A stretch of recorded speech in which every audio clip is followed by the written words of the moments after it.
Assalamualaikum Bapak, tolong saya mau lari.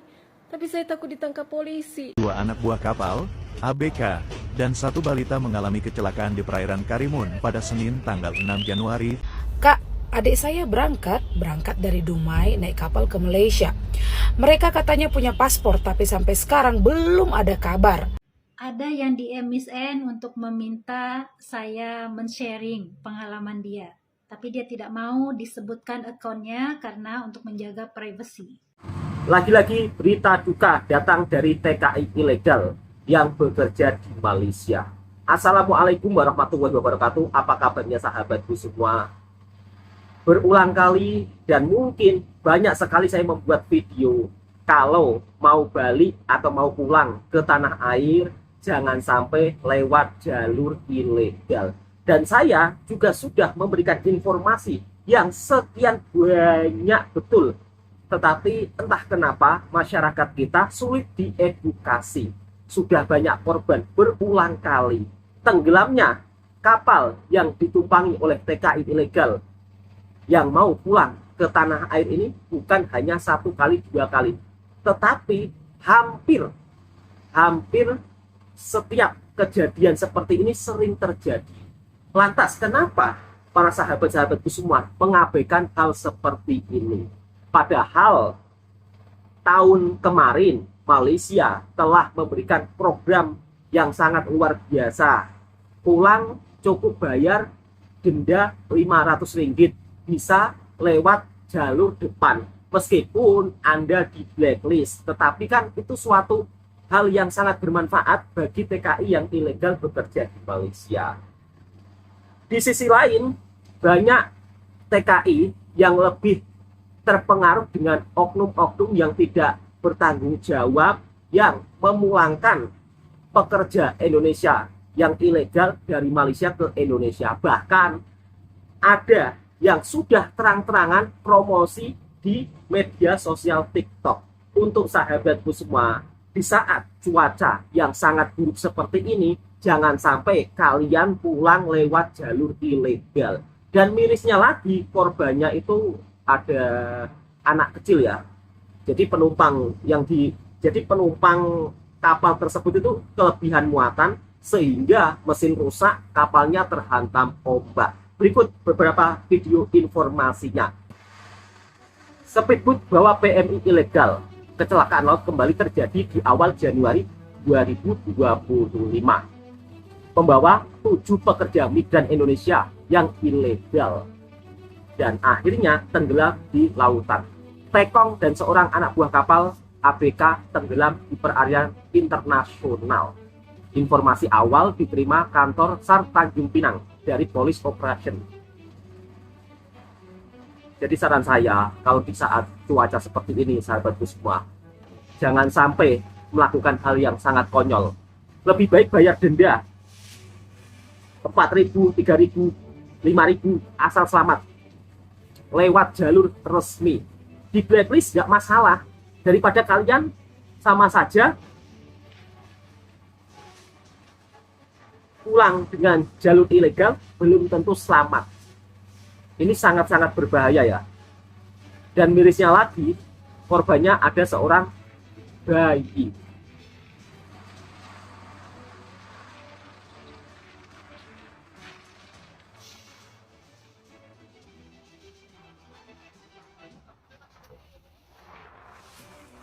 Yang 3 belum bisa dicari atau masih dalam pencarian.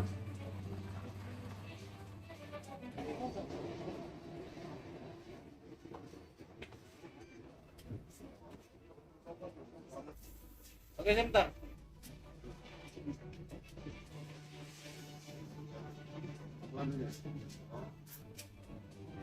Diduga kelebihan muatan. Kapalnya terlalu kecil ya.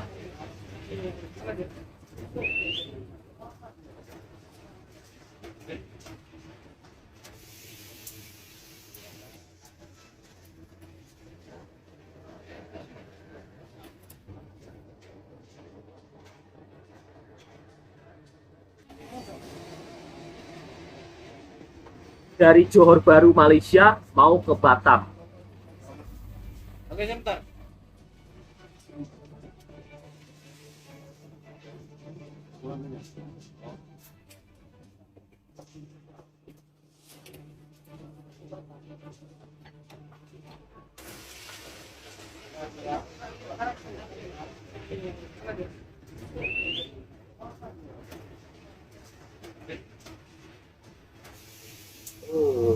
Asal Madura, Sumeneb, Jawa Timur.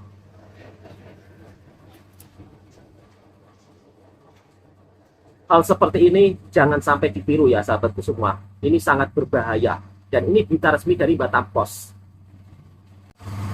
Kadang saya juga tidak habis pikir dengan apa yang dilakukan oleh TKI ilegal dari Indonesia ketika bekerja di Malaysia. Sudah tahu ilegal, kenapa sampai pulang-pulang membawa bayi, membawa anak. Tolonglah untuk sahabatku semua, ketika bekerja di negara orang, jagalah sikap kalian. Jangan sampai nama negara kita itu jadi jelek di mata negara orang lain. Bayangkan sendiri, sudah menjadi ilegal, pulang-pulang bawa anak. Aduh, ya Allah ya Rabbi. Saya sampai tak habis pikir untuk berkomentar. Bukan saya menyalahkan ya, tetapi kalau mau memang ingin menikah, kemudian ingin berkeluarga, lebih baik pulanglah. Pulang di negara asal. Jangan sampai nikah siri di negara orang, udah tahu ilegal, nikah siri, dan nikah siri di negara orang, dan nikah siri di Malaysia ini sebenarnya tidak boleh ya. Tetapi biasanya kebanyakan orang-orang nikah siri itu ya lewat teman-teman di sekitarnya. Saya tidak menyalahkan kalian menikah, tetapi tolonglah untuk sahabatku semua, janganlah sampai hal seperti ini terulang lagi. Niatkanlah bekerja, dan saran saya jangan sampai pulang lewat jalur ilegal. Lebih baik bayar denda berapapun. Kalau memang sudah menjadi akibat yang ditanggung karena menjadi TKI ilegal, ya sudahlah, kumpul uang, bayar denda, pulang lewat jalur depan. Meskipun di blacklist gak apa-apa, yang penting sayangi nyawa kalian dan keluarga kalian di rumah. Kalau seperti ini, yang susah itu siapa? Yang susah ya negara kita juga susah, para anggota penyelamat pun juga ikut disusahkan. Mungkin nanti sebagian netizen akan berkomentar, ya anggota penyelamat kan sudah tugas mereka. Iya, tetapi kalau kita melakukan peraturan yang benar, menaati pemerintah, ya kan, jangan sampai pulang dengan jalur ilegal, jangan sampai menjadi TKI ilegal, insya Allah akan selamat. Dan anehnya hal ini sering terulang kembali. Tolong untuk sahabat-sahabatku, kalau kalian di rumah mungkin sulit pekerjaan, ya kan, jangan sampai mudah terpengaruh, ya kan, diajak orang bekerja dengan jalur ilegal. Kalaupun ada keluarga yang ada di Malaysia, misal kata mereka sudah menjadi TKI ilegal, kemudian kalian diajak, yuk kesini sama saya, nggak apa-apa, nggak masalah, aman-aman saja. Jangan mau kalau menjadi ilegal, jangan mau, ya, jangan mau. Meskipun video saya ini nanti menuai banyak hujatan, banyak kritikan, oh kamu menjelek-jelekan negara sendiri, saya nggak masalah. Yang penting saya menyampaikan kebenaran supaya sahabat-sahabatku tidak terpedaya oleh individu-individu yang memberangkatkan tenaga kerja Indonesia ke Malaysia. Orang Indonesia di Malaysia itu yang ilegal banyak banget sahabatku semua, banyak banget, dan berbagai kasus.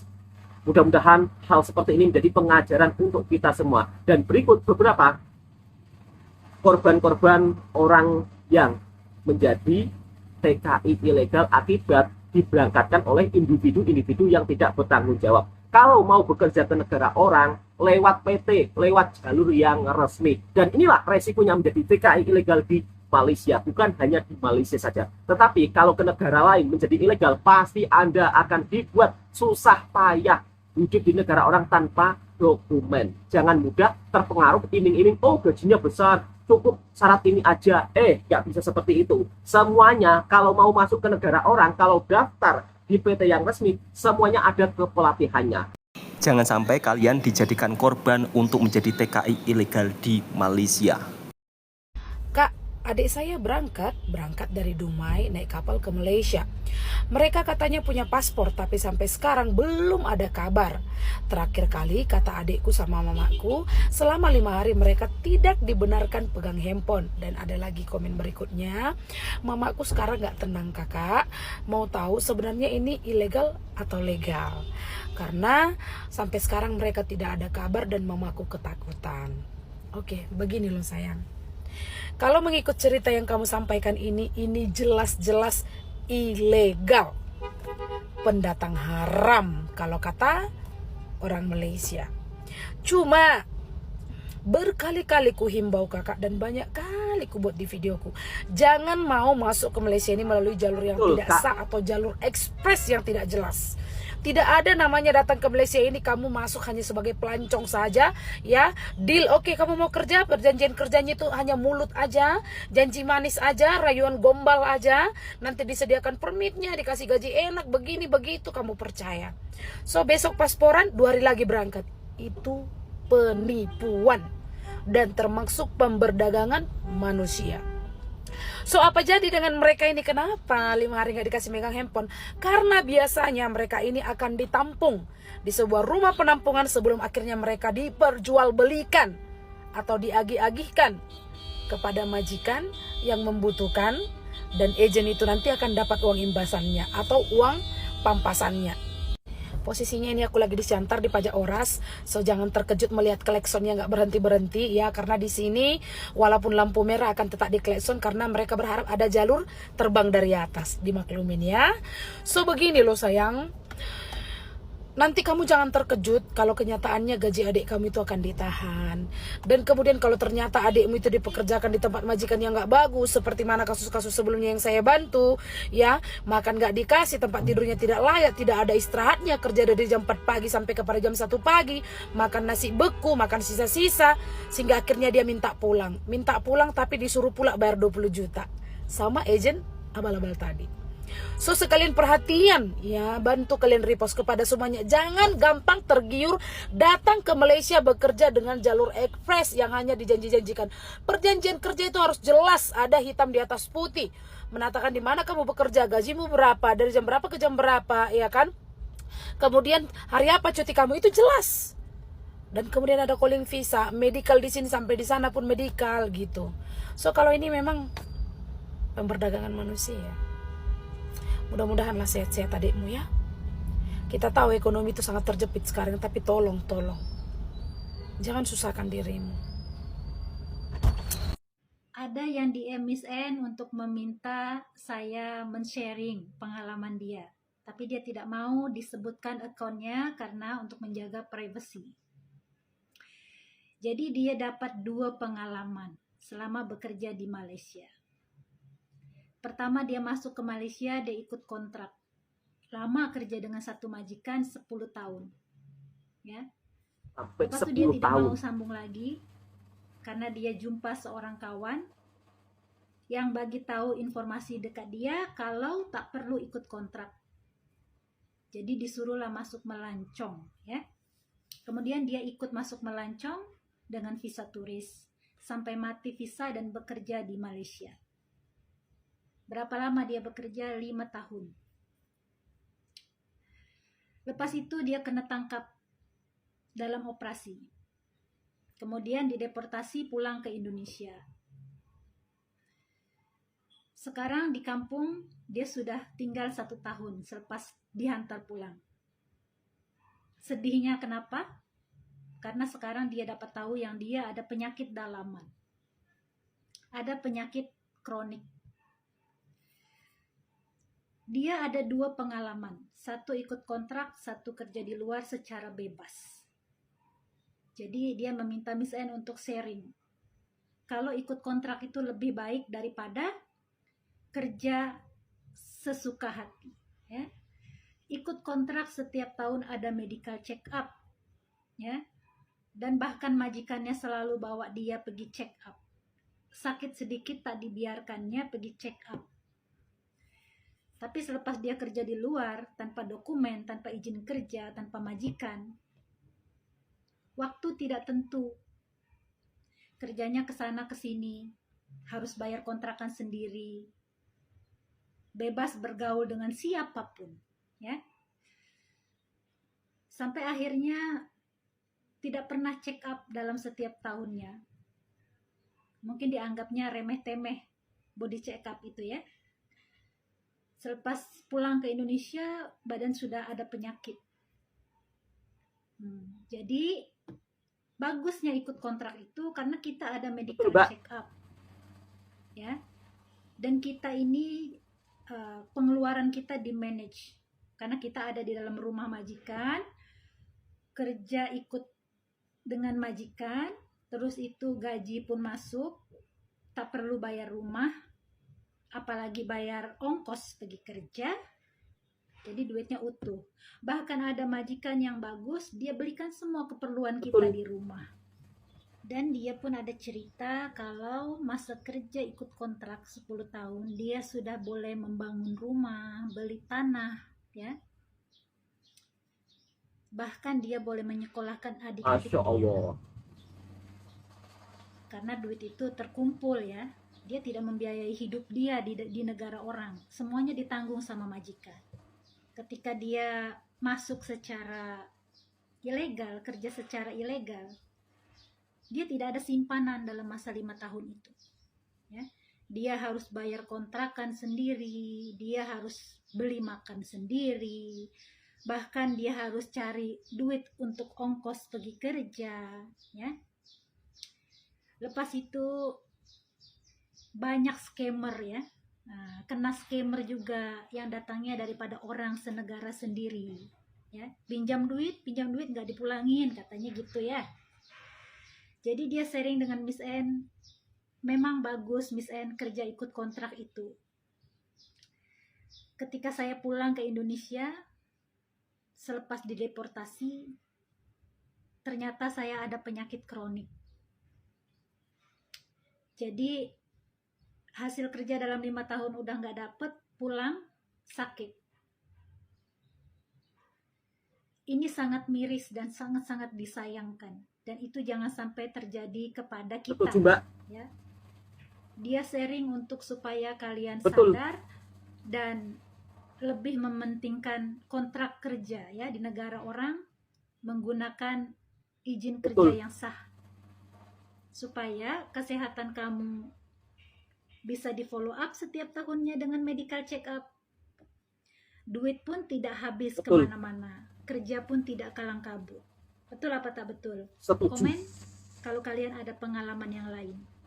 Assalamualaikum Bapak, tolong saya mau lari, tapi saya takut ditangkap polisi. Tolong saya Pak, begini saya sudah di atas, saya nggak bisa lari Pak, lihat saya dikurung. Tolong saya Pak, pulangkan saya ke Indonesia.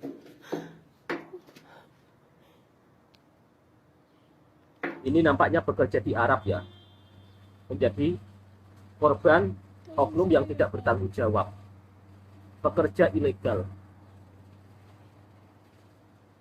Pulangkan saya ke Indonesia. Arab sahabatku semua, jauh. Tolong saya mau pulang Pak, saya mau pulang, tolong saya. Ini lebih sakit lagi loh. Dia punya anak polisi 2, yang satu bertugas di Riyadh dan yang satu lagi saya nggak tahu. Tolong saya Pak, tolong saya.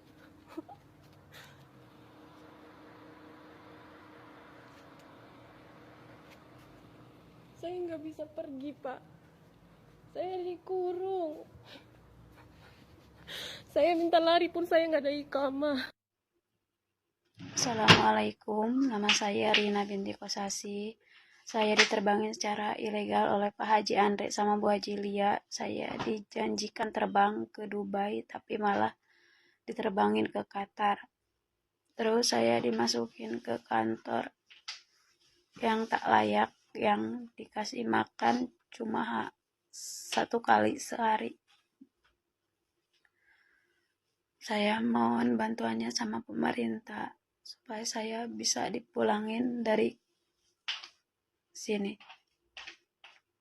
Saya mohon banget, karena saya sudah tidak kuat.